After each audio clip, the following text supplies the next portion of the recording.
This is tape 39 of the 1994 series. We're just going to let everybody get the VCR tracked in. Usually the first minute or so of tape doesn't really track perfectly. This is footage from the team trials, and what we do constantly in the shop is look back while we're working, and we're going to try to establish some work times in the shop on Monday night, kind of like a little club thing, from about 5 to 10 maybe. Get some people involved in coming over. Brian Kiefer is one of them that's expressed some interest. Jim Damarell, of course. Midgley when he does come down. Hunsberger, Patterson. Going to try to get a little group together and do some joint building on a Monday night. So if you haven't been able to get me on the phone during the week, pretty much I should be in the shop from 5 to 10 on Monday. That'd be a good time to do it. We're going to also look forward real soon. Jim Borelli's going to be stopping by with his new project. And of course all the typical shop projects. We're going to be building a 75-inch wingspan Tsunami radio control plane for George Ventrini. We do have 3 or 4 other models that we'll be building for customers or building parts of. So this should be, the 1995 set should probably be the best set of construction videos ever. I don't know what the continuity will be like because we'll be building several planes at one time. But if you've seen the other shop series, you know we usually wind up editing them down and splicing in some music and some pictures of Tom Dixon in a nude or something that makes them worthwhile. Also, what we've been trying to do is include the people's photos, people that send photos in and then passing them on to Tom Morris for Stunt News. We've also been trying to include a little bit of footage, kind of like a previews of old footage that we have going back to the 87 Nats. All of the footage that you may or may not have seen. And we're hoping, and this is the best hope of all, we're going to have the video of the World Championships. Now I don't exactly know what it's going to cost to have it converted over from PAL mode, but certainly if you're interested, please get on the list so I can get an idea if I have to make up 100 sets of tapes or 50 or 200 or 1,000 or what, and see if it justifies the cost of having it transferred over. It's usually a relatively expensive process. The other thing that's a problem is it won't be virgin copied and it won't be first generation copy. So I've been communicating with Derek Picard, hoping that he'll be the one shooting the footage, and he's been very eloquent on the phone, very enthusiastic. I've tried to share my views of his motor testing, and we both have ridden motorcycles competitively, so we've hopefully established a little bit of a relationship. And whether we ever do get the footage or not, I don't like to be one of these guys that promises and then doesn't deliver, but I'm really going to make a special effort at trying to get that footage into the library for the future generations, the generations like Brian Kiefer that'll want to look back and say, how was this event in the year 94? Was it good? Was it fun? Did we have fun? What did we do with that time that we shared together? And I really would like to preserve it.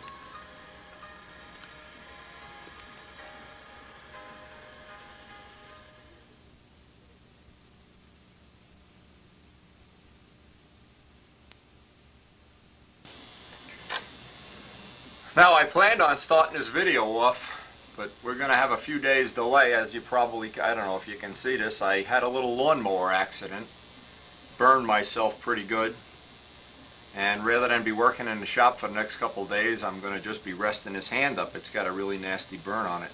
So, what's coming up? This weekend coming up, Circle Burner Contest #1, and then the last contest of the season, Circle Burner #2. We'll try to get some footage from both of them if we can, see if we can get the hand healed up, and hopefully before the week's out be back in action in the shop. Keep in mind though, we are going to be trying to do these Monday night, and we don't know how it's going to work out. Karen goes to craft classes Monday night. If anybody out there is interested in joining us or just sharing it through the video, I'll try to video a little bit each Monday night. And we'll just have to play it by ear and see how many people show up, how many pizzas we need, and we're looking forward to it. It should be an interesting thing in the next couple of weeks to see how that's going to work now. But as for now, on to a healing process and on to the Circle Burner contest. Last contest of the year coming up.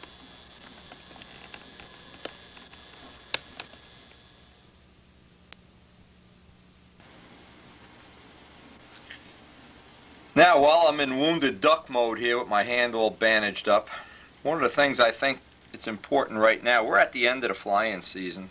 Flying season is going to end in 2 weeks. And I mean, usually around here it ends pretty abruptly.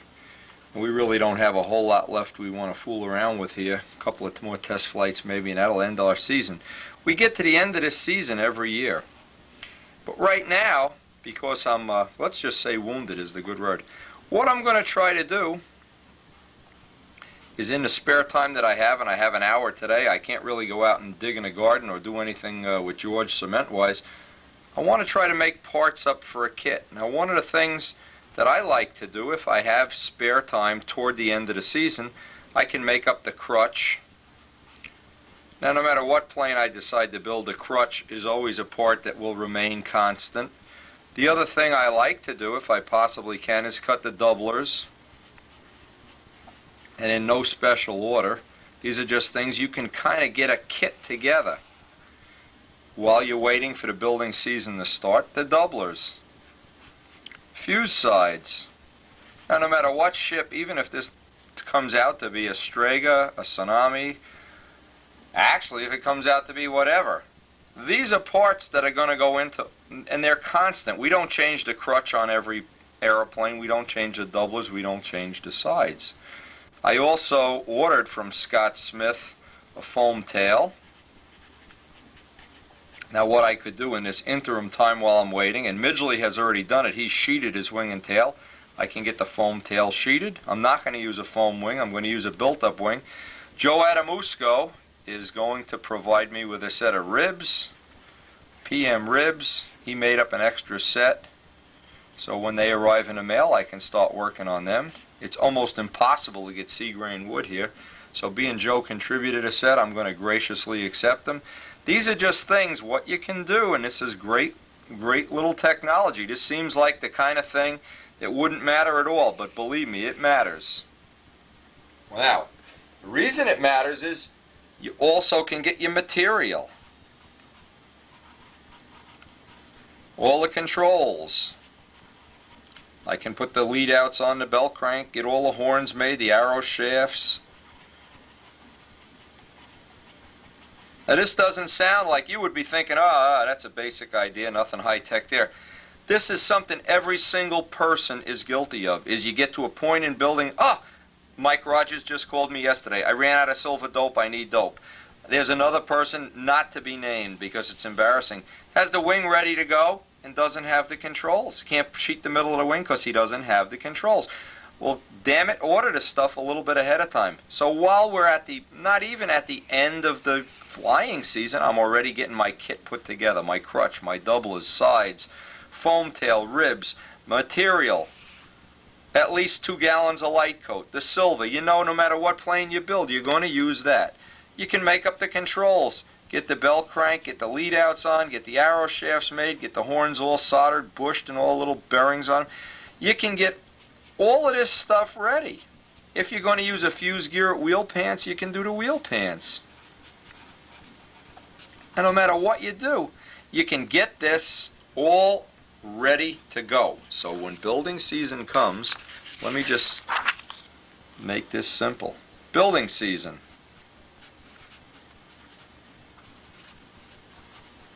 And boy, this will pay dividends. This is the kind of thing everybody thinks is not important. Bullshit. This is one of the most important things.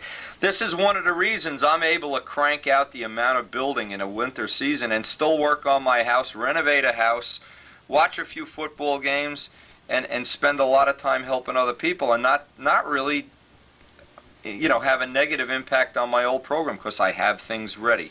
Building season's coming up. Get the parts for the kit.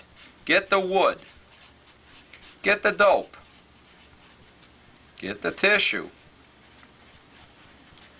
all the parts, the hardware, the motor and tank. Now one of my favorite old tricks is, and I like to do it every year, is I keep a motor around that I use to carve cowlings and stuff like that, one that hasn't been drilled.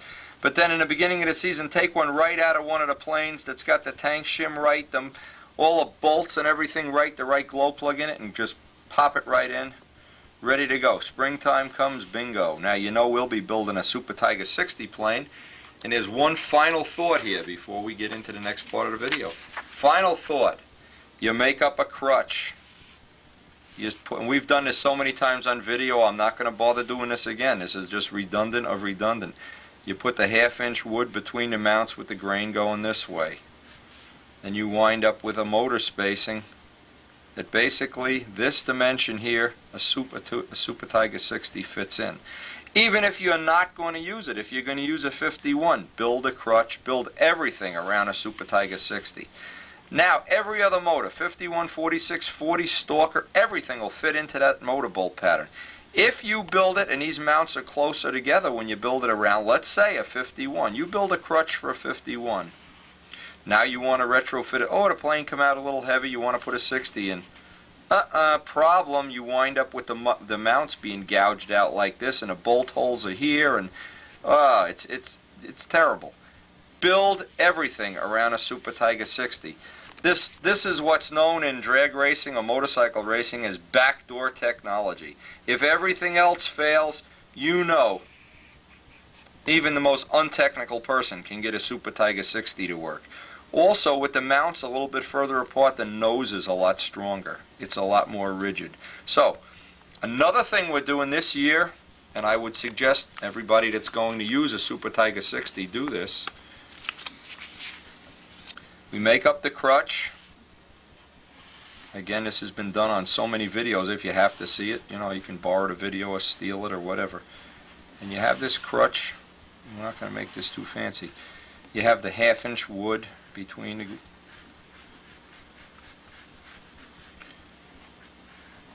Okay, now I know when you put the motor mount pads on here, these are 1/8 inch aluminum.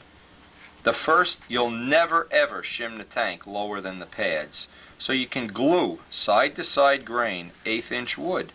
Side to side, side to side, side to side, side to side. You can glue 1/8 inch wood, and then on top of it, 1/8 inch cross grain, and at least 1/64 ply. Now that gives you a plywood skin on top, a rigid. Glue it all up with epoxy. Now what that does, it gives you a permanent tank floor. Normally you have the mounts here and you have the pads up so that the first tank shim that goes in is to make up for the pads. Well, hell, if you're going to put it in a plane, let it become part of the plane. Let it become part of the structure instead of a big slimy thing you got to pull in and out all the time. The 64th plywood gives you a tank floor that the tank doesn't sink down into the mounts. After you've got it, you know, a year or so, the tank winds up compressing into the balsa and then it's rattly. So now these parts are epoxy glued right into the plane, into the fuse side. They add tremendous rigidity and they're not going along for the ride. So these are just things I would suggest everybody do right off the bat. Right off the bat, take care of that.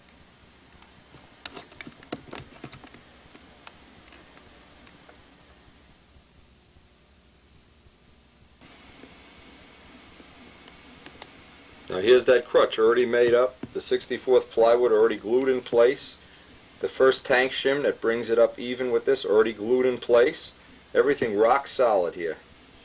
I always put the little bit of curve up in the front of the nose, and I always use a motor that's not been drilled out so I can get my first 1.5 degrees to 2 degrees of offset built right into the crutch.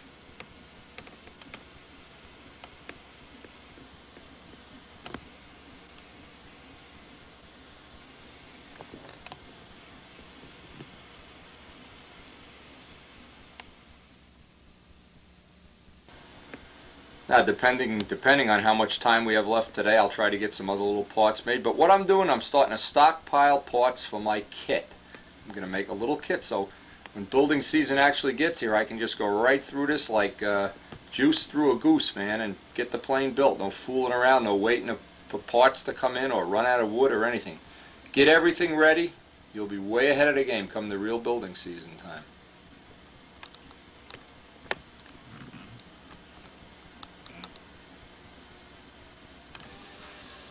And one of the things I want to do is lay out doublers here, and it's real handy. I have the doublers from pretty much every plane I've ever made, including some of Midgley's here. So I can go right through it, and I can interpolate, get my nose moment arm, my wing position, everything right off the planes. I don't even need the planes here to do this.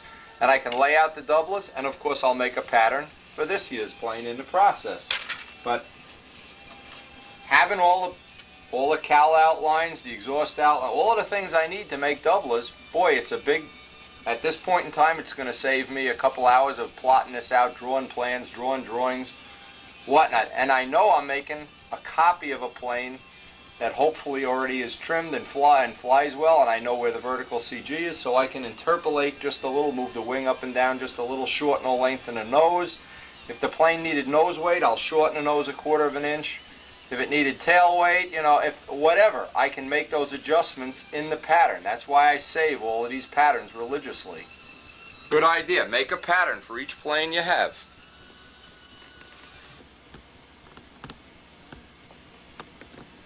Now, when a good design evolves, it isn't born on the first stroke of the pen.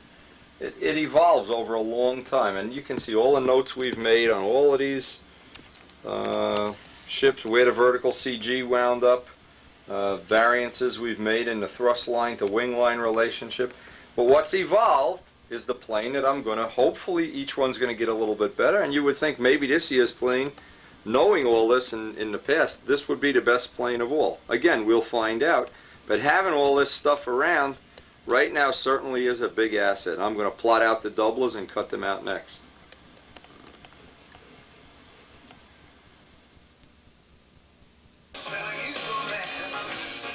Now after plotting out the first one, I just use that for a pattern to make the second. I always use the first one to plot out the second one.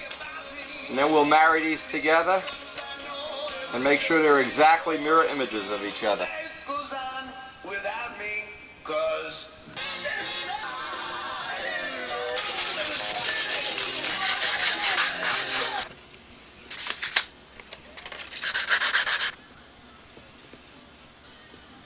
Now I got the 2 doublers made up to cut out a 16th plywood. Now what I'm going to do, I did one already. I'm putting an extra piece of plywood on the nose. I want to make the fuselage a little bit wider now. So this is an extra piece of 32nd ply with the grain going straight up and down. And boy, once you do that, you realize, holy mackerel, is that stiff. Does that add a lot of strength for just a few grams of weight? What it'll do too, it'll widen up the body in the front. The other body was a little bit too thin. I'd like to widen it up. And that's one way of doing it and still confining the tank nice and tightly.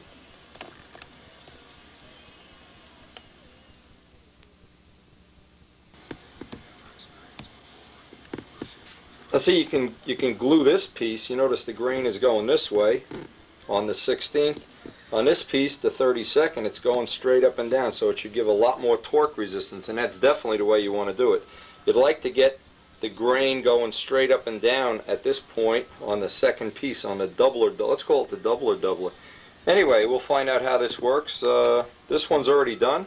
I'm going to clean this one up. Now, it's easier to glue this one right in place and then trim it. If you try to cut 2 the same, they don't always marry up and everything just right, but this way you can get them. The second one will come out. In other words, we use the first one for a pattern. That makes sure that one's exactly the same. When we take that one out, it's already glued to that. We make sure the wing drops right in position, and that looks like it's going to be real accurate. So should be real nice. Should be a real nice, hopefully a nice rigid, and again, it's always what we're looking for, that rigid, strong nose section.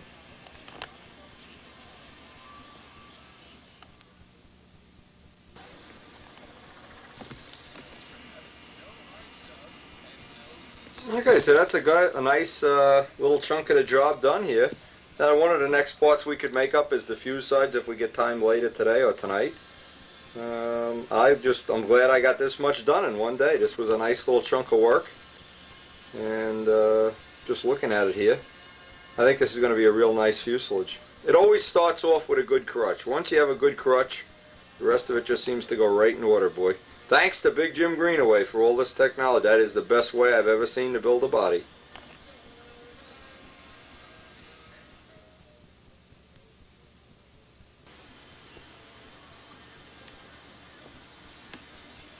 Okay, I plotted out from the doubler. See, this is like playing leapfrog. You make one doubler, From doubler 1 you make doubler 2. From doubler 2 you make the fuse side 1. Plot out where all the formers are going to be, the arrow shaft tunnel, the tail wheel, everything's plotted in here. Now, next step, from this fuse side, make up the other fuse side.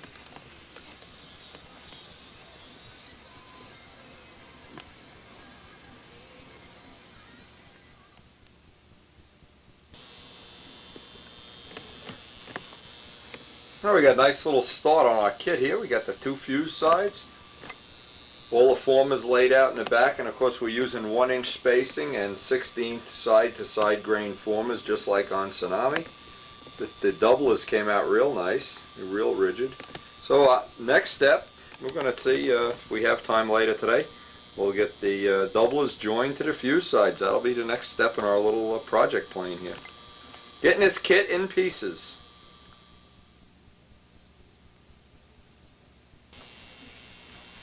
Now the doublers are dried in place. This is one of the steps. Don't ever forget, you have your 2 fuselage sides, marry them up together. In fact, I'll put them exactly back to back, lay them on the table. Now you have 2 choices. If they're really out quite a bit, you can tack glue them together with a drop of CA and then make them both mirror images. These look, for whatever reason, these look pretty decent. But if they weren't, it would just be a question of getting them. You don't want to build any torque into the fuselage.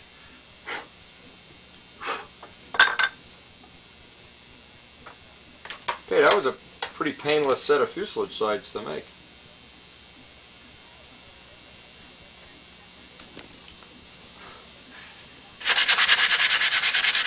Now the only little place that these are out even a little bit, believe it or not, is right in here.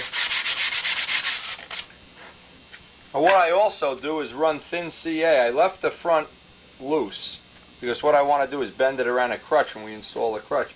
But all the top seams and all in here are filled with thin CA,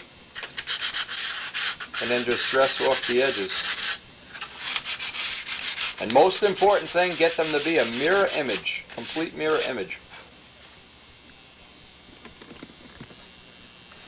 And one of the things I did today, I cut the crutch down so it fits right into the fuse side nice and neat. Give it a nice final sanding. I'm also going to make some 64th plywood braces in the back of the fuselage where we normally notch the stab out here. I want to have a little piece of 64th plywood so when I grind into this I can get a little, and I'm just making this about a 1/4 inch oversized, just so that it becomes like a little half of a horseshoe under the stab with the grain going straight up and down. I'll show this up close.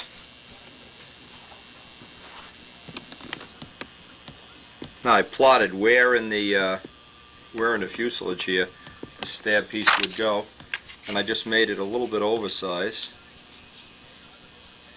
And when I cut this little half moon out for the stab, notice the grain is going straight up and down. It'll give it a little seat. It'll also act as a little stiffener there, so that if the push rod happens to the solder joint or whatever comes off, the push rod will rub up on this and we won't have a failure. It's a redundant system in the controls. So it's starting to lay out, actually today, put about an hour into this already today. Starting to lay out nice. We got the crutch ready, we got the fuse sides ready. I got a couple other little things I'm doing. Now basically the things I'm doing to modify this body are just to add stiffness. I'm trying to make this a little stiffer than the body on Tsunami because this plane is not going to have a turtle deck, so I have to stiffen up this part of it here. Oh, President Nixon again. Now I'll eventually nip half of that out to put the tail in, but that'll act as a little stiffener, stiffen up the tail area just a little bit. Remember what I'm trying to do, this ship will not have a turtle deck, so I need something back here to stiffen this up quite a bit. Anytime you make a fuselage without a turtle deck, this assuming this is going to be Strega, it'll have kind of a rear set bubble canopy. You have to make up this stiffness or else you're going to wind up with one of those rubber bodies. So this is just one of the ways we're doing it.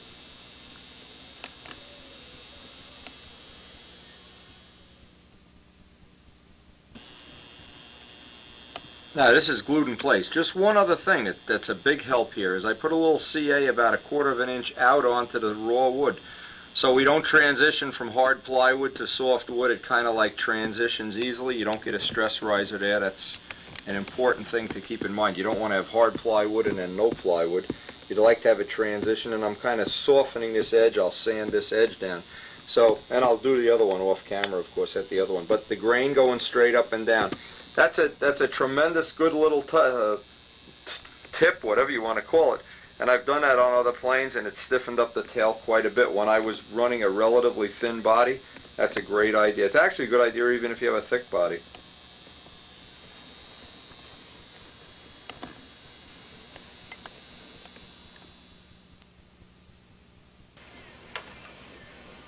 Now with those tail supports, what I did, the tail supports are finished.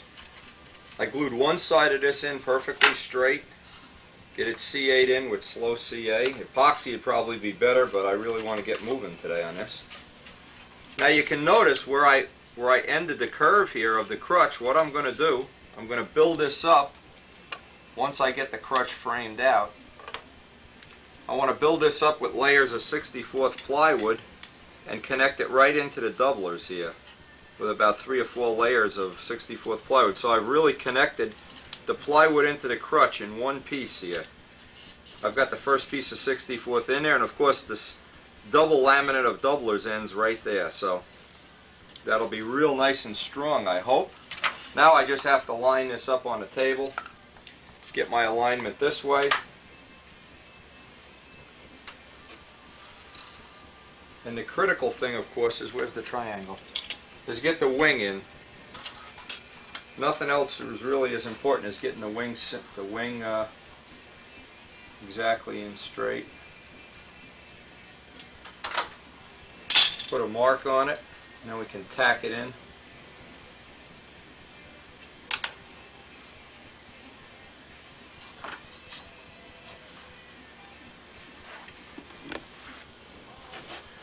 Now what I did, and this is the easiest way I know of when you're working alone like this, you don't have any helper. Just tack glue it in, a couple of dots, let it kick off. Make sure you have the alignment, make sure everything's 90 degrees. Most important thing is that the wing is 90 degrees in this way. This one you really can't tell except if it's close. That's real close. Make sure you don't have any twists in it. Now this is just tacked in. This isn't solidly glued. Before I go on to it, now the front has to be pulled in. I want to just tack the back together. One drop will just hold it back. We're going to put a spacer in there, but this will just hold it while we're doing the front part.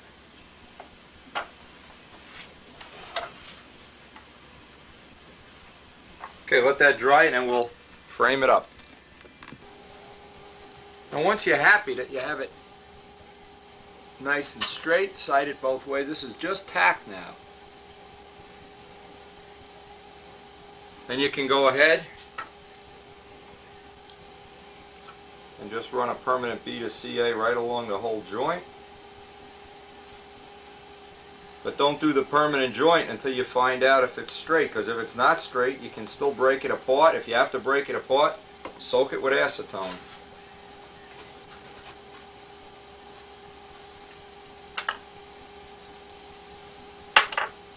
Just let that sit for a few minutes. Now the next step, you can see what we're going to have to do is we're going to pinch. We didn't glue the end of the plywood. We're going to do the plywood first to the mounts, and once that, don't glue these two together. Want to get the plywood glued in place first. After that dries, then we'll glue that, and it gives a nice sandwich laminate to it. Very strong, much stronger than if you leave it straight and then carve away all the plywood. This really stiffens up the nose quite a bit.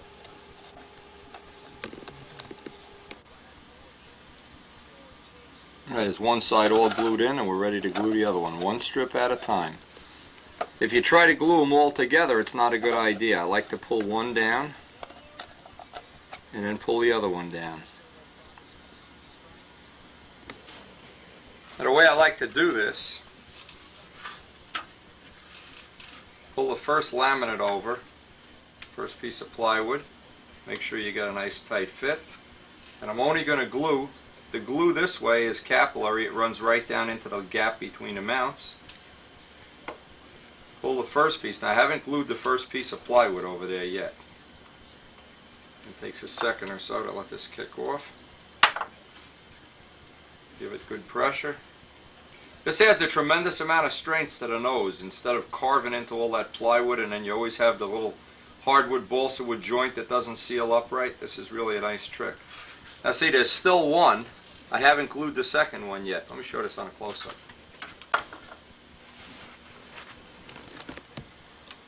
See, when you glue the first one, now you still leave the second one, and by doing this way, you really get a lot more strength than if you glue it together and force it over, and you almost break it when you do that. That'll give you a real nice fit around the nose ring when you go to carve the blocks in and sand it in. Really, that's a trick that's worth its weight in juji fruits.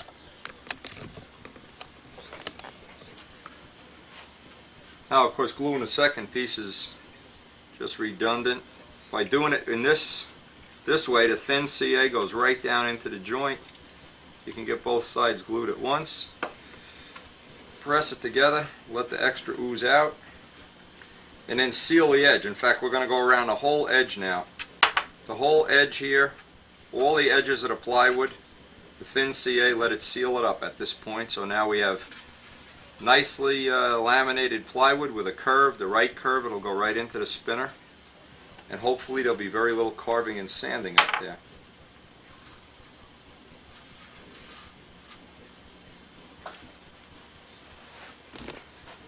And once it all kicks off, I'm going to just go right down all of the edges where the plywood joins the body. Let it sit for a second. Wipe it once with a paper towel. This way you don't have to sand off all that extra CA. You don't make a big mess out of it. You get a nice neat joint. And a little bit of lint that's in the towel will kick the CA off at a nice slow pace. Flip it over. Hit these glue joints in here. They all look pretty good, actually.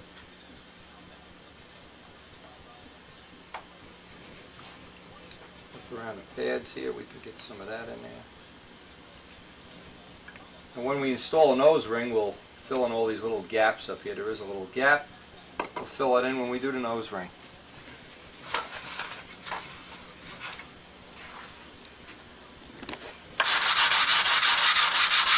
Now you got all the joints filled, and we can just block sand everything nice and square.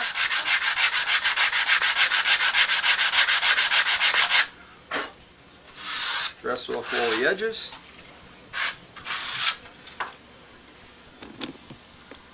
Now this is the back of the crutch. What I want to do is put some 64th plywood strips, one strip like a big horseshoe right in here. And I'll end each one. Now see, the doubler ends way back here. I'll end each one at a different spot so there's no stress riser. I can just go right around with the 64th plywood, one piece at a time. I'm going to take a piece of 64th plywood and just make some strips up. Just eyeball it since we're going to trim it in. Remember, the whole trick to doublers and the whole trick to any of these things is not to let them end where a motor mount ends. You want everything to end at a taper fit. Strip off a couple of strips here. We'll start laminating them in. I guess 3 will be enough.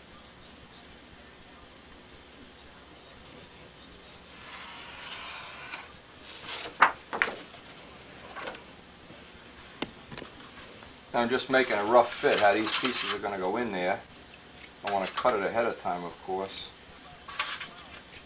And this will really, hopefully, connect the motor mounts right in there. And I'll get it right into the corner. And we'll do 2 or 3 layers in there. That is the first piece of plywood glued in. You see how it's ended at an angle? Each one of these ends at a different spot. Now I'll put the next one maybe an inch or 2 shorter. Just go right around.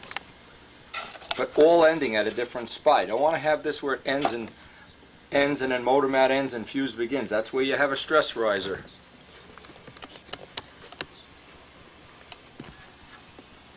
Now these pieces are in here oversized. We're going to put some thin CA. You can see how they all end like bird feathers at a different spot.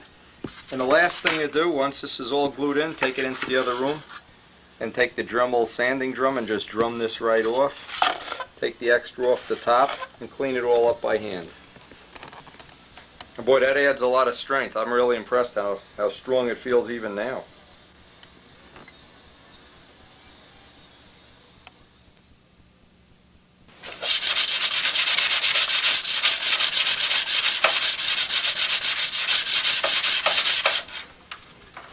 Dress this all off, especially in a wing saddle area, get it nice and clean.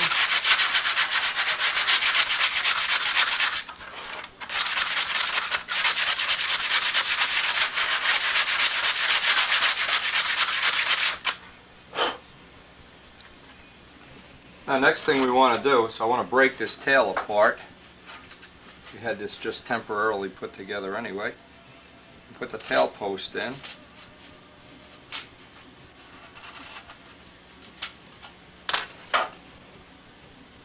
What I need to do is find a piece of nice and punky 1/8 inch here, because the hinges will be going into this. Too thick. This looks good.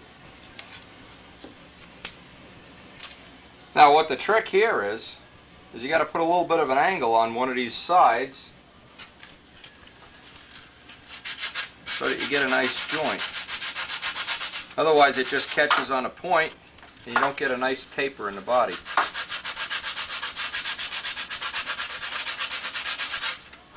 And again, trick, tack it. Always tack it first. Just tack it with 1 drop of CA and then check all the alignment. And I'm referencing off the top, the hell with the bottom. The bottom I'll block sand in.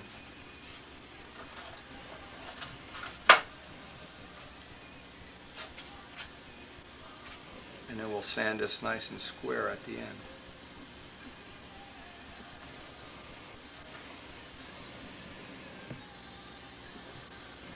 Just 1 drop. Tack it with 1 drop.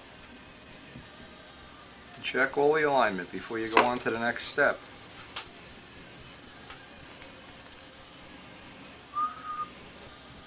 Now what we'll probably do, because we still have that one contest coming up, we'll put that contest on a different tape so that you don't have a half a tape and a half a building thing on one. Yeah, that looks okay.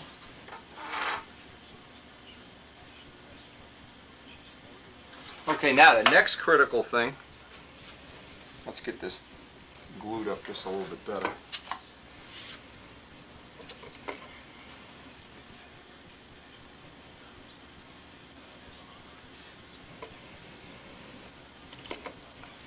Now let that dry, and then we'll get the thickness at the front of the tail next.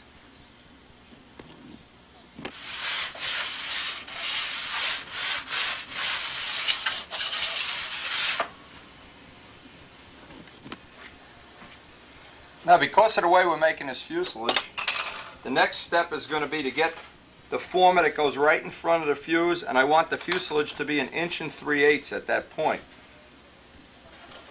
So I got to get quite a thread. It's quite a wide fuselage.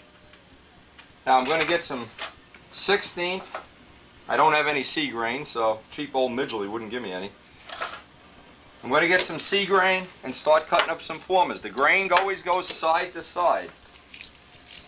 Get the table all scraped up, we'll start making up the formers. Now even though I don't have any C grain, some of the wood is C grain off to one side. See how flexible this side is, and this side is stiff.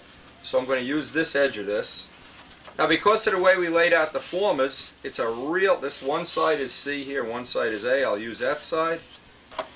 You just need to strip off the height. We'll measure the height and strip off all the formers and just cut the width. It'll go real quick.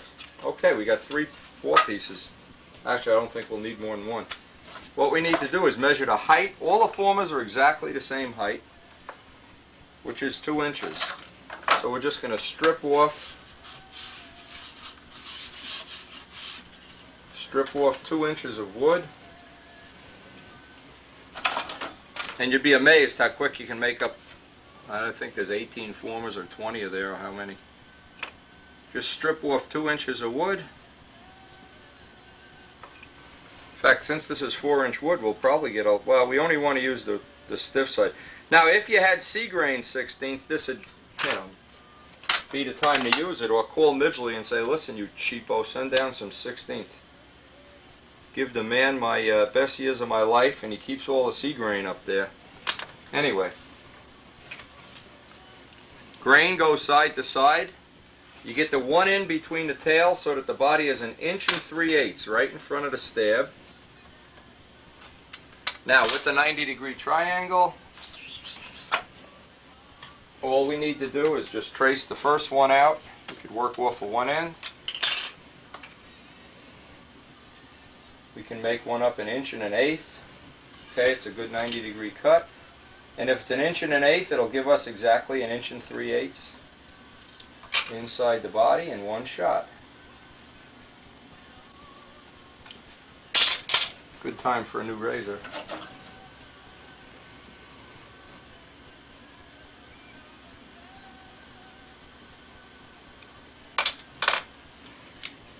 Now when you do the body with all these little formers, it really comes out stiff. It's an unbelievable thing how stiff it comes out.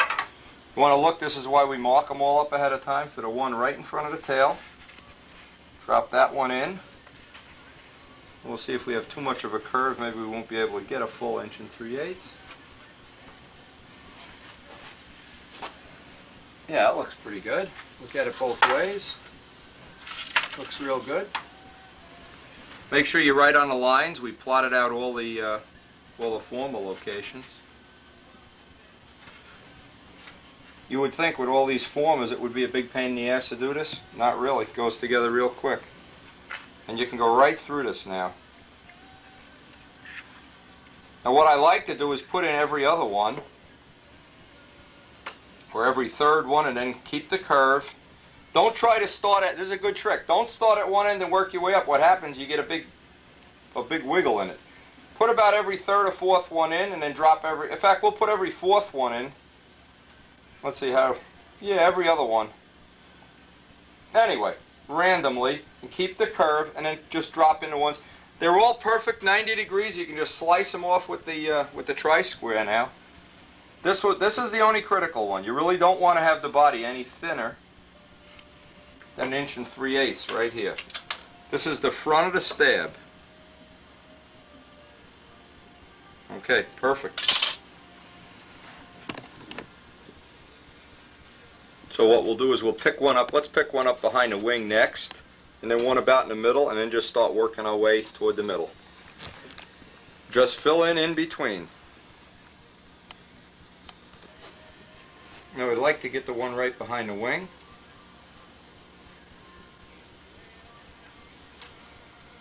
You don't want to put a curve in it. Okay. This is such a nice way to build a body. After you build one this way, you wonder, holy mackerel, all that nonsense cutting out formers. Now we'll put a little stringer on top to make up for the fact we have no support at all. None at all where the arrow shaft's going to go through the body. And because it's 90 degrees here, it should keep everything nice and straight. Always make sure you're maintaining the curve. Get it right on the lines. Now this one's going to sit up off the wing just a little bit, so some of it will have to be trimmed.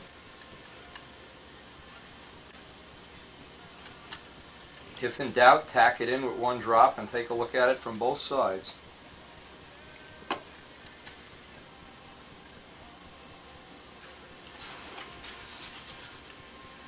Make sure you don't have a funny kind of a curve. You want a nice aerodynamic curve if possible. Whatever's sticking up, lay a ruler across and just trim it off. What you wind up too, figuring when you take all the formers that go in here, it'll be lighter than if you did it the old-fashioned way with 1/8 inch, and it'll be a lot more rigid. Now let's try to get one right about in the middle. And what's nice now is we can reference right off. We don't even have to fool around here. We can reference right off of here. Don't even have to measure it.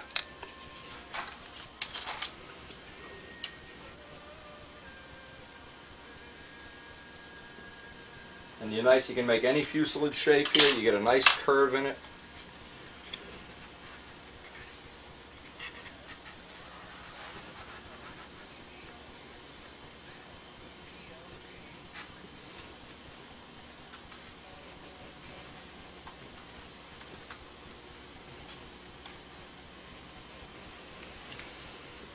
sure you're not bowing out.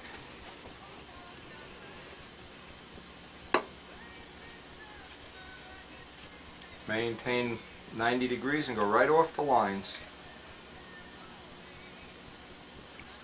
Really is a great way to make a body, and when you're finished you'll see how rigid this is.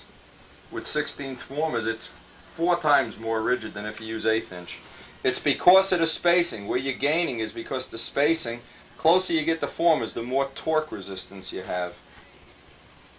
Alright, so I'm just going to go through off camera and put these in. There's no point running off an hour of video here. Just put one right after another in.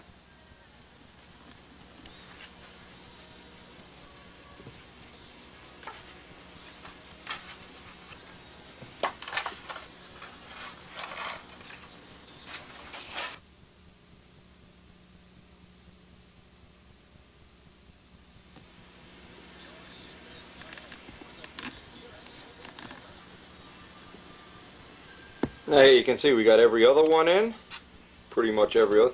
Now we'll just keep filling in the gaps, and maintaining that curve, maintain the curve. We'll put a little extra one up here just to make it a little more solid while we're doing the blocks. But it really does go fast. You just chop them off, make sure you have a 90-degree T-square. Goes together really fast. And it'd be total integrity. You never lose the curve, top or bottom. It always stays real nice. Real easy, nice way to build a body.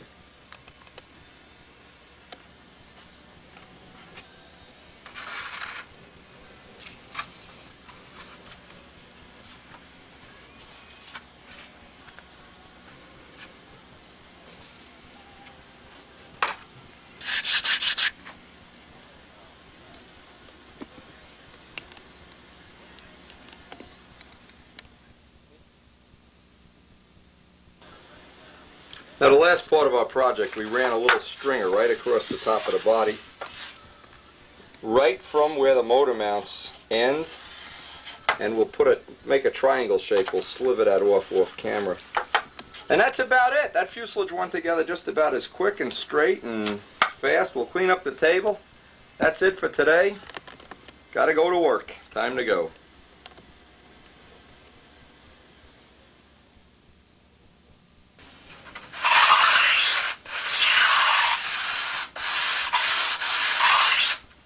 Well, for one day, I guess this went together just about as nice as I could expect. I chamfered off the edge of that stringer.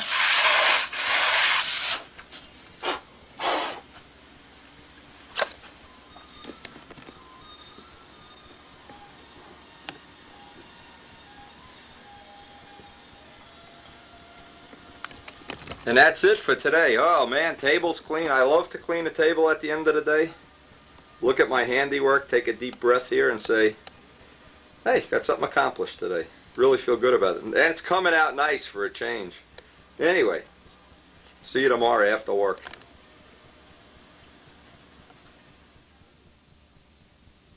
Now, you don't think there's balsa dust in this cellar? Carlos is here. We're trying to get this TV working. Look at the dust and dirt on this television. It's not feeling cold either. Woo! Look at the dirt. Oh my God. Let me get a close up of this. Oh my God, can you believe this? Look at the dirt. Oh. Halfway decent top block. And we're going to try to cut the profile shape out of it so that we get the top block and a bottom block. Of course, Strega doesn't have a turtle deck. And so we can make a relatively thin top and bottom block. And we want to keep the top and bottom blocks relatively even. Let me just lay this out. The wing is kind of in the middle of the body. We want to have the same amount of top block on top and bottom.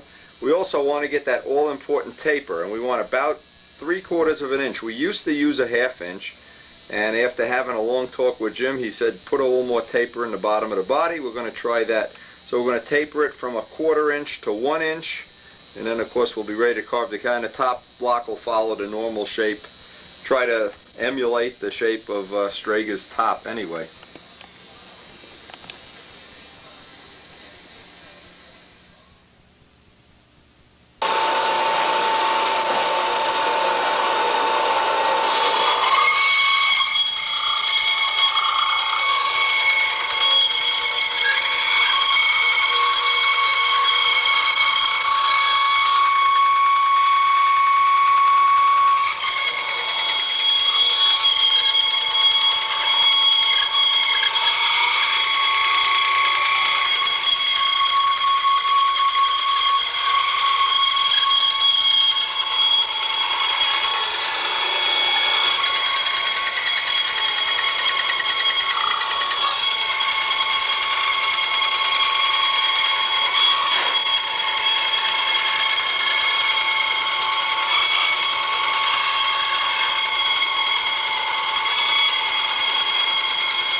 always happens with this saw, the blade jumps off. These saws, I try never to use this saw, but I gotta tell you, show this on camera in case you have one of these saws. This thing is such a pain in the neck. When you're cutting, the blade's always coming loose. That's why I hardly ever use it. Save your money. Buy the small Dremel saw. I think you're better off. Anyway, we got that block snapped in half. So now we should get a top block and a bottom block all out of one piece of wood. And trash these Delta saws. Garbage.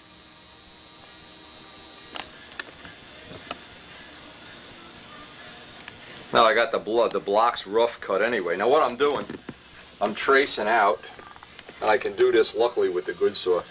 Traced out the shape and do, of course, the opposite thing on the top block.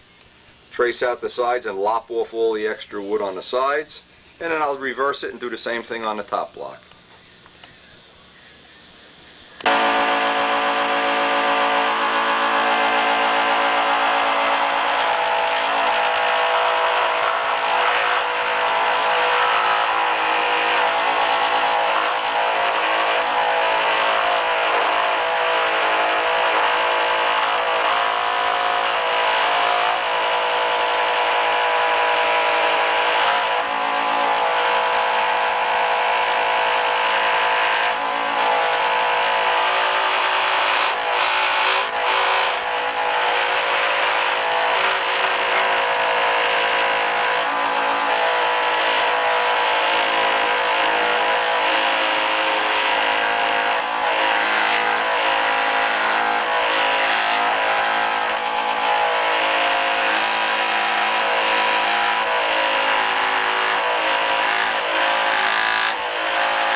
Now, a couple of things. I wanted to save this piece of wood. That's why I showed the whole cut on the tape. I have my bottom block now. You notice I lopped off the piece with the big saw for the cowling. I got that out of the way. Now, the side that's going to go on the fuselage, I want to block sand nicely. Also, you see when you're pushing this through the saw, it'll go boom, boom, boom, whoop, boom, boom, boom, whoop. Go back and play the video over again. This is catching hard spots on the wood because this is not a good block. Midgley wouldn't give me his good block. So what I did is I'm trying to make the most out of what it really isn't a good block. This isn't even soft in all the spots. It's got hard spots in it, but we'll make the most of it. But I want to save this piece. That's the whole point. I can make some wingtips. I can make something out of this. Cowling parts, whatever. And getting good blocks is getting to be such an ordeal. I don't throw anything away. Everything goes in a scrap pile, and I'm going to save it, even if I have to laminate these all together later on. But anyway, I'll do the same thing off camera with the top block. Now what you can see is I've tried to get the grain going right down the center. I don't know if you can see this on the video. Never try to do this. One of the things that I used to do years ago is try to cut the block off to one side so you could save a big piece.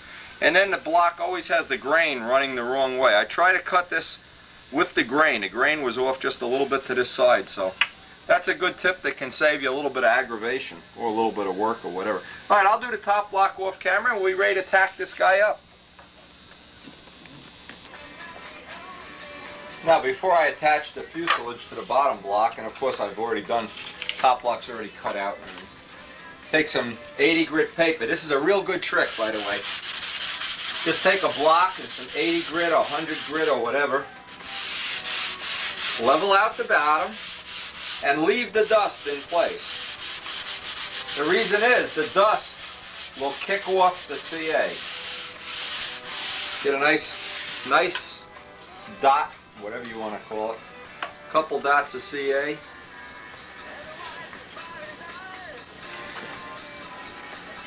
Now I'm leaving a little bit of overhang in the back, a little bit of overhang for the cowling area.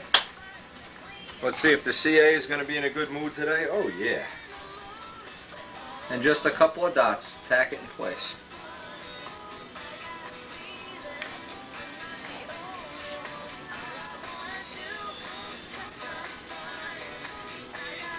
Now one of the ways you can make a nice carving on this is put some tape along the body while you're doing the rough carving. Same way when you do wingtips, that's a good trick. And now the advantage of doing it this way, we don't always do it this way by the way, is you can carve the top and bottom block at the same time, see the whole shape of the fuselage kind of take place, you know, be born in front of your eyes here or whatever. Now the dust, if you leave it, notice I left the dust, kicks it off. And you can see how nice that is. You're all set to do the carving part of this. And we'll do the top block, same thing off camera. Now notice I left this block hang out just a little bit past here, and I'll take a block with some 80 grit paper and get that sanded in, the final sanding. And the same thing on the back. Leave the block overhang just a little bit, and then get the final little bit, just block that into place. Now I got to make up the nose ring. I got to get the spinner I'm going to use, put the engine in position, put the nose ring on, and then I can put the top block in place, and I'll be able to carve both blocks, you know, at one time. That may or may not be a saving in the fact that I can see how the fuse is going to look with both blocks in place.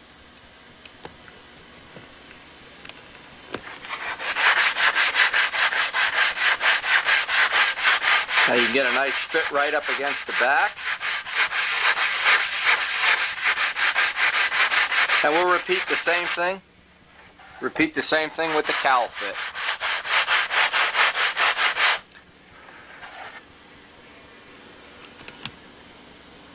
Now here's one thing that's real nice to do. To get this cowl fit, this is one of the fits you want to get that's real. I just took a piece of 100 grit paper, taped it to the glass table. Take the fuselage and just try to reference off the top.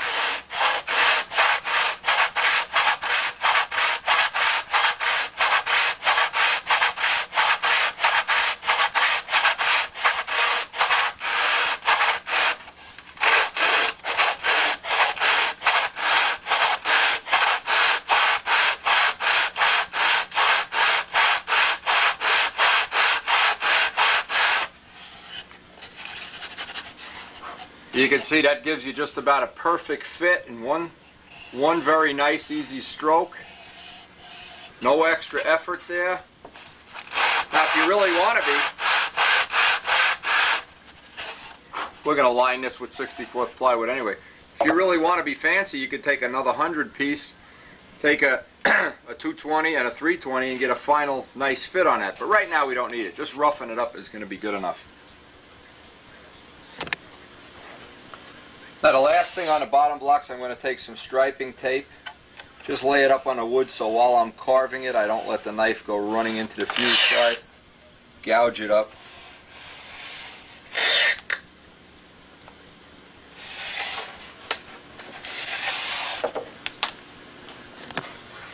Now as you're doing the carving, of course, now you can't really, hopefully not, run the knife up into the fuse side, and it leaves you a couple extra thousandths of material there. So what'll happen is when you put the block on the final time, you can just get that final blend right in. We'd like to have a nice curve both sides. Alright, next thing I have to do here, I have to get the spinner out I'm going to use, put the motor in, and get the nose ring in position before I can glue on the top. Notice another thing too, good tip, while I'm doing this, every 2 or 3 minutes, it seems like I'm a fanatic about it, I wipe the table and scrape it with my ice scraper. because I don't want to get little dots of hot stuff and little lumps. Every time I lay the body, I'm going to put a ding in it, a ding, a ding. By the time you're done, it starts to look like a piece of cheesecake. Like to keep it in, you know, nice pristine shape. Hopefully forever. Have no dings, but realistically get as few as possible anyway. Now to make the plywood nose ring, I'm taking one of these thick ink marking pens, take an old spinner, put some tape on it, lay that shape out and leave the ink line on. Now this is 16th plywood. What I'm going to do is double it up. The reason I'm not using 1/8 inch plywood is I'll get an extra laminate this way. This is 3 ply. I can get the grain going this way and the grain going this way. I want a real strong nose ring because that's going to be part of the cowl support. So I'm not using light ply or anything. I want to leave that ring on so I can sand it, the final sanding right into the nose ring. That'll give me an extra little clearance there. So I'll just cut this out, glue it on over here so with the grain going the opposite way, and then trace out my hole in the center and cut it all out on a jigsaw. Now with one piece cut out, a trick to laminating this. Whenever you laminate plywood with CA, you should sand it, leave the dust on. The dust kicks off the CA. Get this side sanded. Don't remove the dust.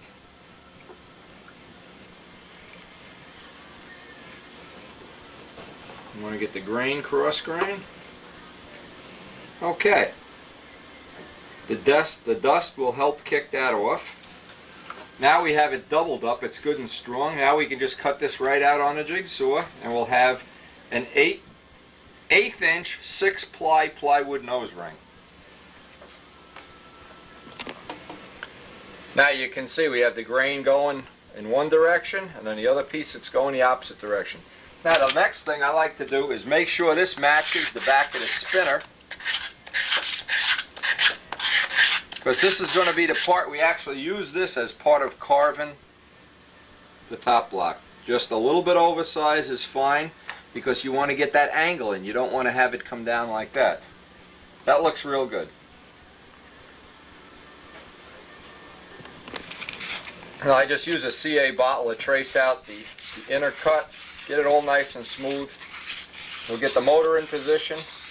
And then we want to line up the clearance, critical thing, the clearance between the back of the spinner and the nose ring, and get this tacked into position.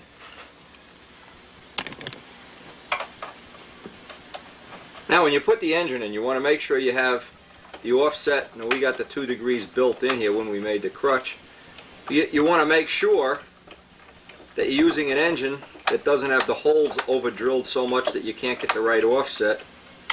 I always like to put about 2 degrees in. 2 degrees is 1/4 of an inch of offset at the tips of a 13-inch prop. We've all been through that already.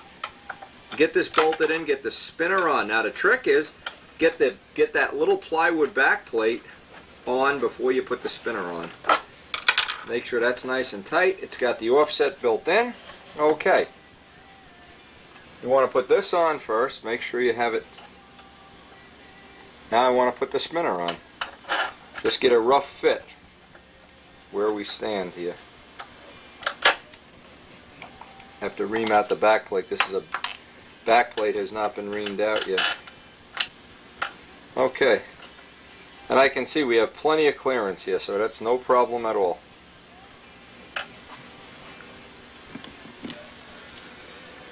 Now here's the whole trick to getting the nose ring right in position. I have the spinner bolted on, and I want to get the clearance. An IBM card is about 5 thousandths. So what I'm doing is I'm going to add about 5 thousandths for paint. If you do it this way, you'll have nose ring fits and spinner fits that are just unbelievable. This is a 5 thousandths piece of IBM card. It just holds it right in position while you get a dot of glue on it. Now line it up. Make sure it's in perfect alignment. And of course this has the offset built right into it.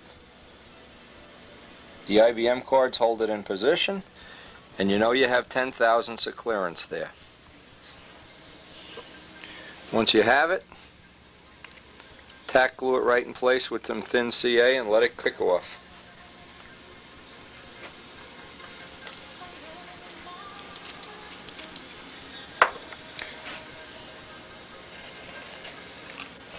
Check that you have all the clearance.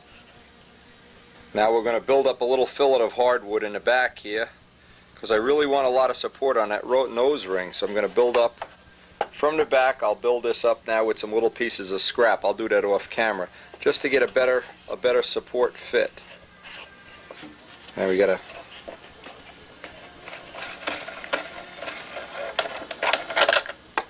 and that nose ring is perfectly right in the middle with 10 thousandths of clearance, which will just be about the amount of paint. Usually you put 5 thousandths of paint.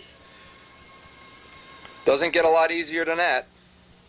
I hope that's one tip everybody can use.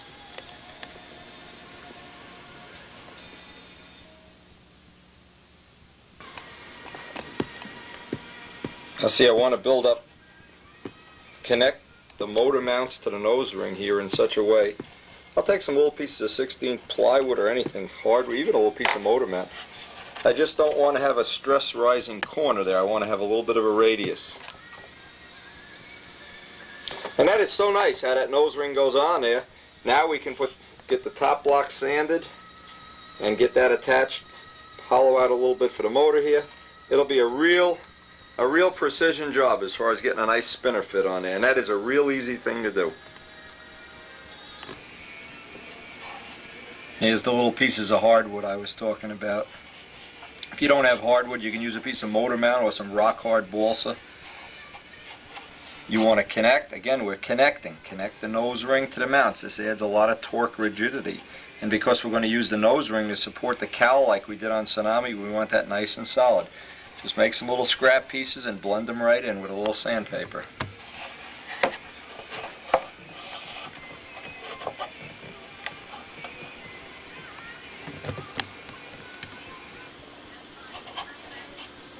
Now I just finalize this with some little scrap blocks on the inside also. So you can see that the nose ring is supported in every dimension and it connects the motor mount to the nose ring. Kind of makes like a horseshoe shape. And then I have the top of the block, top of the nose ring ready to insert the block. I get the spinner on, get the top block on, and I can start laying out my shapes. Now it's real important to get that kick up in the back. Now I want to mention this, if you use a block you can do all the tapering in the block, and that's what we're going to do, about 3/4 of an inch of taper. If you don't have a block, if you have a flat side, you have to put the 3/4 taper in the bottom of the fuse side. So in this case we're going to be carving it into the bottom. I'll get both blocks on. I still have to get the tank compartment and tank floor all worked out. That's still hollow, but this is plenty rigid to take care of carving the blocks now. And I'll see how much I'm going, believe it or not, going to the Monday night football game tonight. The Giants and the Vikings are playing. I'll let you know tomorrow if they lose. Anyway, going to try to get some of the carving done before Jeff gets here. Stifle has tickets. We're going to Monday night football.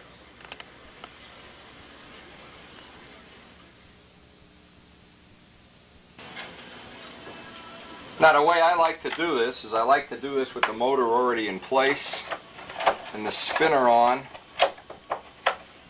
The reason for that is I get that final fit around the spinner a lot closer. Now you really don't need the motor in here to do this, but we're going to put the motor on.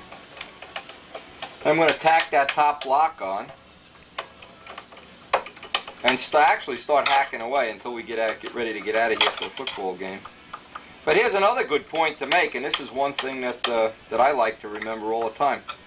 One of the things I do when I'm working on a project like this is, and I've already talked about making up a kit or whatever, is I have what I call spare hours in the middle of the day. Good thought here, and I've talked to Midgley about this too. In the middle of a day like today, I have an hour, hour and a half before I'm going to get ready to go to the football game. Well, I could sit around and bullshit, I could make some phone calls or whatever. But if I can get a little head start on a carving, the carving is a big boring job, usually 2 or 3 hours. So what's nice is if I can get an hour of it knocked out tonight, when I get back from the football game, if I'm alive and awake, maybe I'll put another hour in, or maybe I'll just finish it tomorrow. rather than trying to do it all in one big giant gulp. Try to break it up into little segments and try to use up the spare hours in your day. Always a good way to do it. At least for me it is anyway. Okay, so I have the motor in. I'm going to get the spinner on. Always use, you know, exactly the spinner you intend to use. What's nice about this operation now, by tack gluing it on. Now remember, Strega has sort of a bubble canopy. It doesn't have a turtle deck, so I really don't need all of that carving in the back. Okay, spinner's on.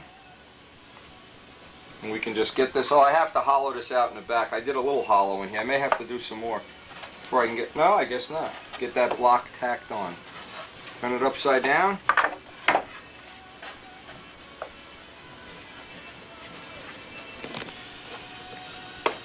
Now what I did, I put a little dot at the tail to tack it, make sure I'm nice and straight down the whole length.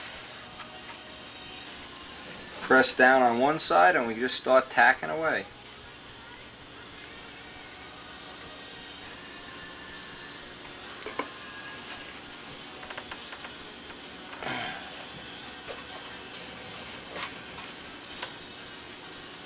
And once this dries, then we can start laying out the side view we want, keeping in mind that up taper in the bottom.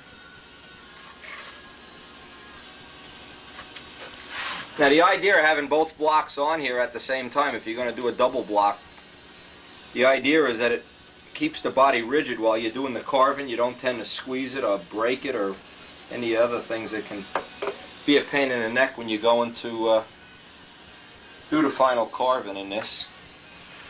And we'll just run this side too. Always best to start at one end and work your way to the other end, if possible.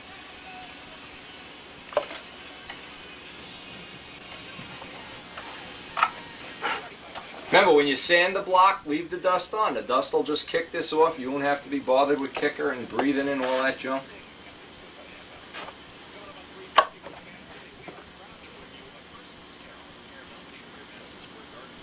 And this is just a little bit different shape, say than a Cardinal or the Red Baron or even Tsunami. This is going to be a full bubble canopy ship.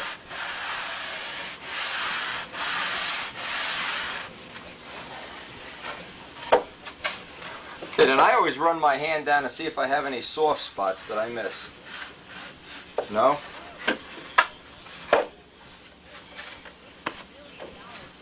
Just see if you have any soft spots. We don't have any. Now we'll even up the back with the sanding block, put a piece of tape on here, and we'll be ready to start carving.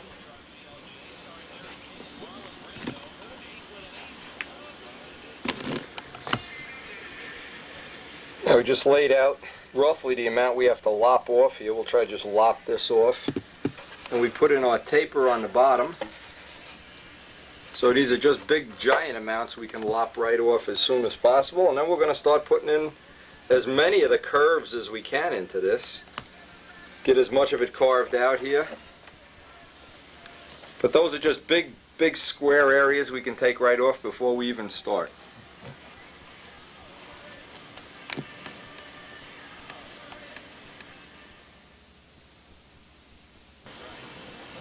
Now what I did, I took that pain in the ass saw and just lopped off a big piece here and lopped off the taper in the back.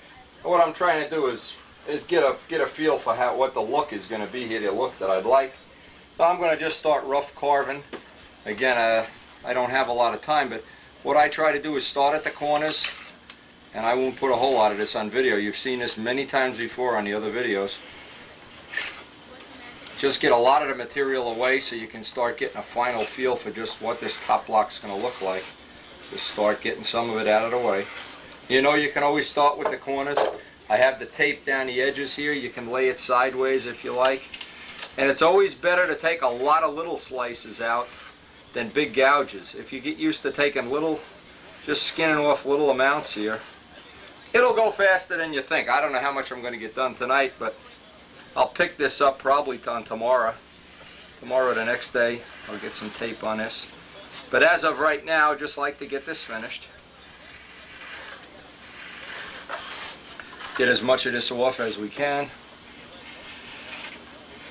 And again, if you needed to see this in detail, the fuse construction videos have a pretty, even the tsunami videos have a whole lot of carving on them. And you can see I'm hitting these hard spots in the wood. If you just work the corners off little by little. I get most of this done on the animation feature.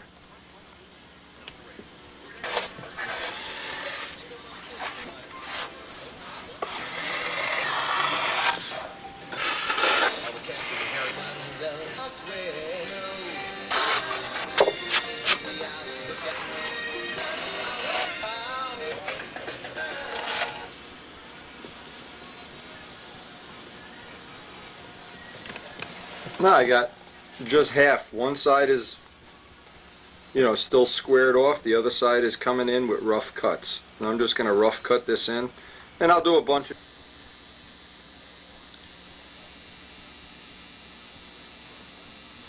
Well, you can see how much carving and sanding I got done on the top. I haven't started the bottom yet, of course.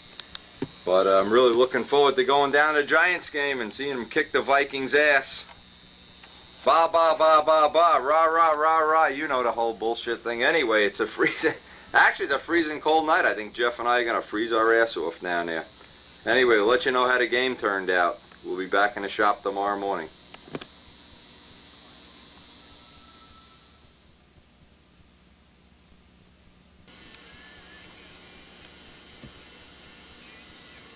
Can you believe this? What a depressing night. Ugh. We froze our ass off in Giant Stadium. Oh, no fun at all. Vikings kicked our ass. But we did get to see LT retire, and hey, it was fun. Back to our fuselage. Come on, fuselage. Okay, we're going to try to do some work on this today. I don't know how much we're going to get done. Still recovering from the shock of being whipped by the Vikings. I can't believe it.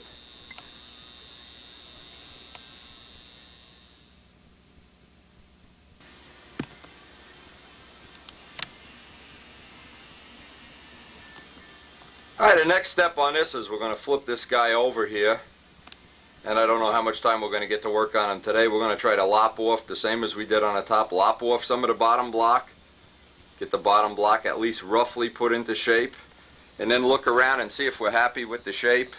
Happy with the up taper. You see how much up taper we've got roughed into this block already. We've got the tape along the edges.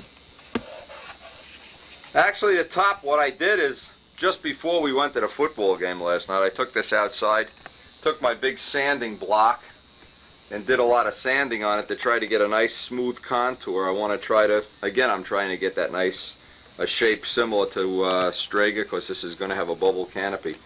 But basically now the next job is to do the same thing to the bottom. Just put, lop off the edges and get as much of it on there as you can. Get as much of the basic shape. And little by little by little, before we hollow it out, I want to have all the shapes pretty much the way I want them.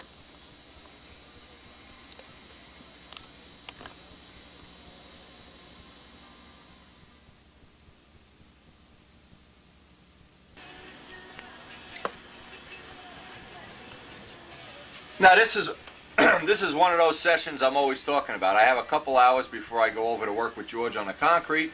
So what I'm going to do is try to do some of the carving, come back from work, shower up or clean up or whatever, and maybe finish it. You notice I put the pad on the table. Now that I have a part of the top block carved, I want to be working on a table so I'm not banging the edges and dinging it all up. Important. You can always work off of this. Another thing too, this lets you do at the end of the carving, you can fold it up and take it out in the yard and throw it in the neighbor's yard.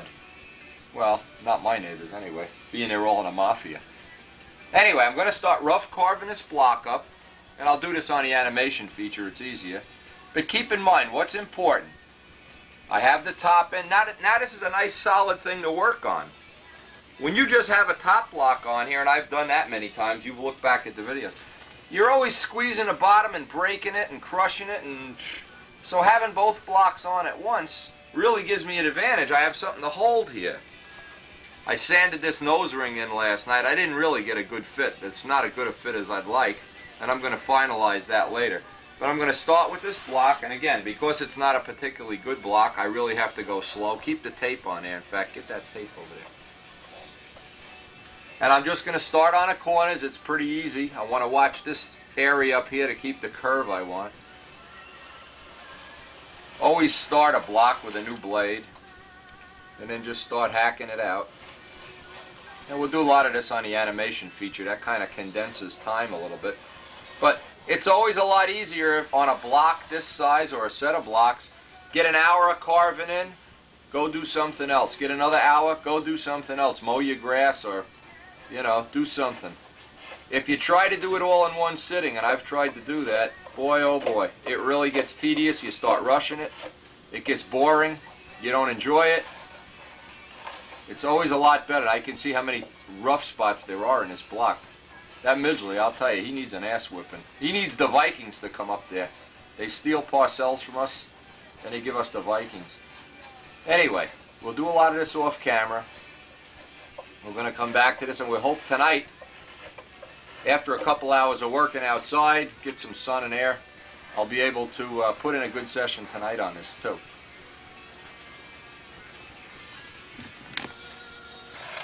California. Join us today between Eve and Flight over the Fleet Bank. Save time flipping. You can buy as many as found. Call DA.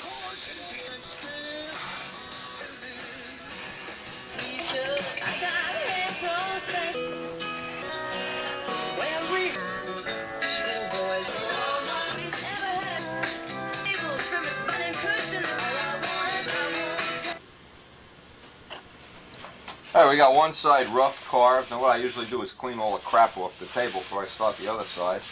And I'll just do this off camera. Rough, same thing, rough carve it. Take it outside with the big T-bar. We got the big T-bar here. Get all the sanding done. I'll do it outside, actually. It's a day I can work outside. Try to get this finished up. And it'll be, by the time I do that, it'll be time to go to work tonight. So, what a lot of fun, huh?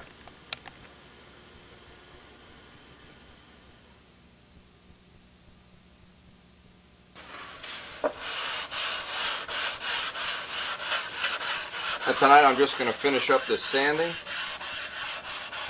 Maybe tomorrow or the next session we have, we'll start laying out the cowl. A nice long T-bar is good for getting all the curves, especially around the edges. We've pulled up the tape, and of course I want to get that nice seam right where the side blends into the block. And the best tool I've found is the long block and some 320. Just blend it right in.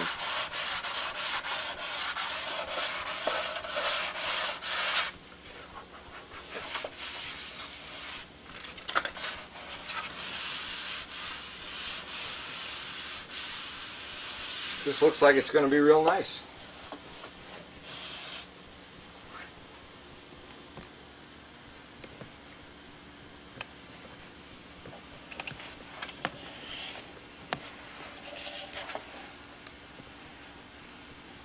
Just trying to sight the block. See, in the shadows you can pick up some high spots. And if you have any, of course, at this point in time it's not really critical. Now what's critical is when we get these blocks put on permanently after the wing is in the body, and then to get that seam that runs right down the whole fuselage and get that all a nice blend, a nice round curve. It'll take some effort.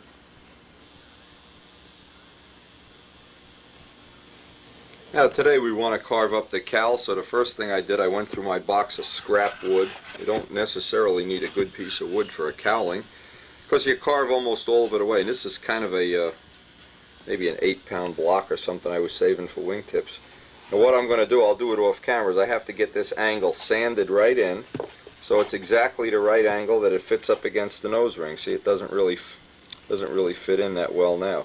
So step one is, I'll take this and zona saw it off and block sand it until it's a nice tight fit on the back of the cowl.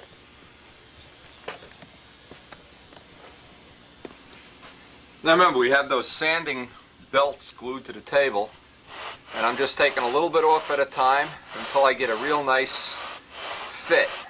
Take the rough one, take the smooth one, and then go check. Now, I want to get that angle, so it's the first job in order here is to get that angle just about right. Boy, that looks real close now.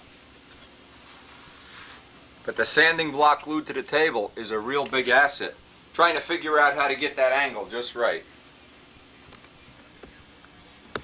Now what I'll do, I'll mark around here and mark the outline of the fuse on the block, and then I can take most of that material off with a good old Dremel saw, or if you don't have that, a coping saw, whatever. Get the big pieces of wood just hacked right out of there, so you'll wind up with a block that'll fit right in, be confined right into the nose ring, and roughly have the shape of the fuselage. Now the important thing is doing this kind of a cowling, and we've done this many times on video before, so we won't make this an all-inclusive thing. One of the things to remember is you always have the grain going in the right direction here. So it's difficult to carve in this dimension and easy to carve this way. So you have to be real careful, start with a sharp, super sharp knife and cut little amounts at a time, or else you're going to have trouble because you're carving against the grain here. So with this in mind, get a nice tight fit up on the nose ring. Make sure you have it as tight as possible. Mark inside the nose ring. Mark outside the nose ring. Mark along the fuse side here. And of course leave a little extra, needless to say, when you actually do the sawing off.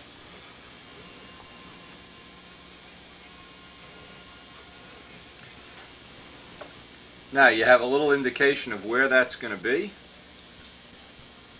Now you can take this amount off with the saw, and you know you'll have most of it done, and this you can take out with a Dremel tool. The rest of it you can lop off with a number 26 blade. Before you even start, you'll have a lot of it cut away. Oh, one other thing. The surface that's going to go up against here, we're going to ultimately put some 64th plywood on there, but you definitely want to take, before you tack glue it in place, take a block and just get it nice and smooth.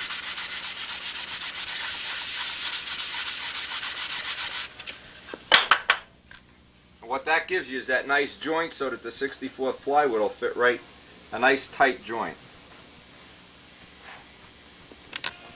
Now you can see how much we can cut out. We just did this with the Dremel saw. It just makes a lot of the carving, get it done ahead of time. Now next step is going to be, I'm going to make sure I have a nice fit along the whole edge, which it looks like we do. Amazingly enough, this is going pretty fast. Now I also can take off with the saw. At this point in time, I can just make an invisible line here. This is how much I can take off with the saw. I can take that much off, so I can go and actually zone a saw. That'd probably be the easiest way. I'm just going to cut this with the coping saw.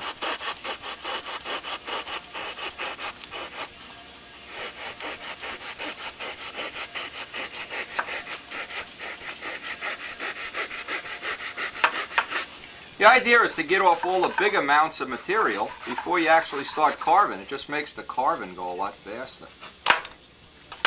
So you can get that off. You know that would have to be carved off.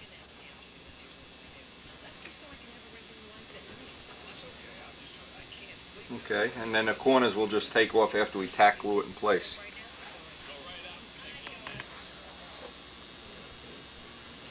Now I want to tack glue this on, next step, so that I can start hacking and carving on it. I'm trying to get a nice tight fit. I'll just tack it on both sides first. Again, you just sand it a little bit. Easiest way, sand it a little bit, leave the dust on. Most important thing is that we have that nice fit by the nose ring.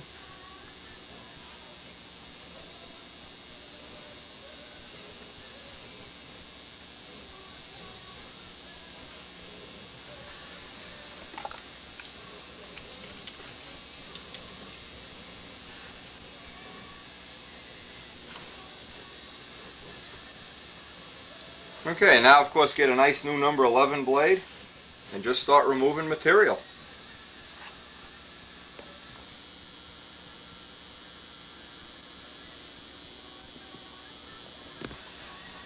Now of course I have the foam pad on here. What I'm trying to do, always get the big corners removed first. It's nice because we have the blocks in position here. Most important, use new blades. Try not to take too big of a piece at once. There's a little bit of a patience factor involved here. And because of my work schedule now, I'm only going to get an hour or so in this morning, but it's nice to know. It's nice to go off to doing some outdoor work, knowing that you have an hour ahead on the cowling. I'll try to get back here tonight and finish the cowl if I can. Get most of it carved anyway. Now, a lot of people spend a whole lot of time making a cowling, and geez, it's really not that time consuming if you do it in a straightforward way. If you try to make it too fancy with too many scoops and things, you wind up, you could spend all year making it actually. Anyway, I'll do most of this off camera, but in fact maybe we'll use the animation feature. Just to give you an idea, get the rough outline first. And of course, one of the things I've done from time to time is made the cowling so fancy that, here's one of the deals. When you land on grass, the plane always, just before it stops, it goes in and hits the nose. So I always try to leave enough of the cowl cut away for two things. That if I'm going to fly a lot of the season on grass, I don't want to go down and break this point like on a real Cardinal has that point. Yeah, that's nice if you're only going to fly at the gnats. But I try to make practical cowls that you can choke the motor, plenty of room to choke the motor, plenty of cooling air going in, and even more coming out. And to do that is not a complex thing, but you just have to, one of the things you have to trade away is the idea that you're going to have a really super big scoop up here, a fancy scoop or something. Otherwise, you're really limited to where you can fly or when you can fly or whatever.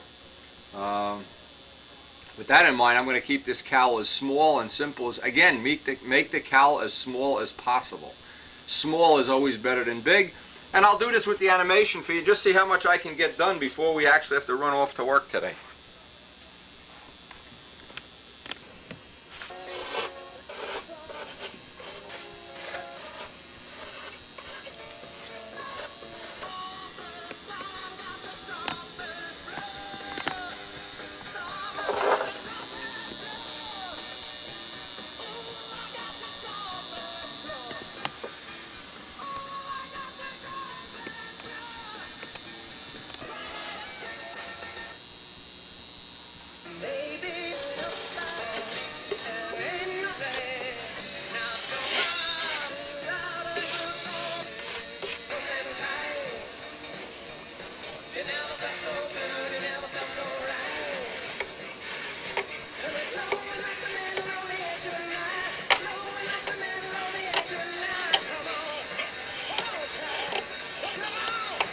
Now this is the hardest spot to get, is because the grain is all end grain, so I'm really going nice and slow up here.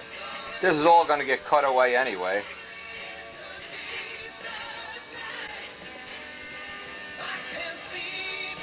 And once you get it roughed in, then we'll do the rest with sandpaper outside. I think this is pretty close right now.